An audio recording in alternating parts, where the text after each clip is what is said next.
தமிழக வெற்றி கழகத்தின் தலைவர் அவர்கள் மக்கள் சந்திப்பு கூட்டம் பேசிக் கொண்டிருந்த பொழுது ஒரு 10 நிமிடத்திற்கு பேசிக்கொண்டிருந்திருப்பார்.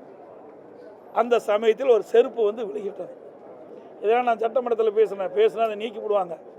அதனால் இங்கே மக்களுக்கு தெரிவிப்பதற்காக ஊடகத்தின் வழியாக தெரிவிப்பதற்காக தெரிவிக்கின்றேன். எனக்கு ஊடகத்தில் வந்த செய்தி தான் தெரிவிக்கிறேன். 10 நிமிஷம் தான் அதில் பேசிகிட்டு இருந்தார் அந்த கூட்டத்தில். உடனே ஒரு செருப்பு வந்து விழுகுது. அதை பற்றி இந்த அரசு அவருடைய கருத்து எதுவுமே சொல்லலை.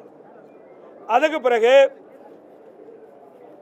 கிட்டத்தட்ட அந்த கூட்ட நெரிசலில் சுமார் 41 பேர் இன்றைக்கு இறந்திருக்கின்றார்கள்.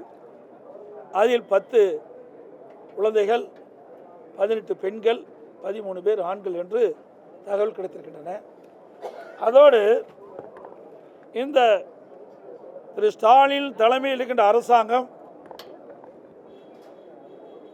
இந்த கூட்டத்திற்கு முழுமையான பாதுகாப்பு கொடுக்கப்பட்டிருந்தால் இந்த உயிர் வலியை தவிர்த்திருக்கலாம். ஆனால் இந்த அரசாங்கம் எதிர்க்கட்சிக்கு ஒரு நீதி, ஆளுங்கட்சிக்கு ஒரு நீதியாகத்தான் பார்க்கப்படுகிறது. அது எந்த எதிர்க்கட்சியாக இருந்தாலும் சரி. அந்த அடிப்படையில்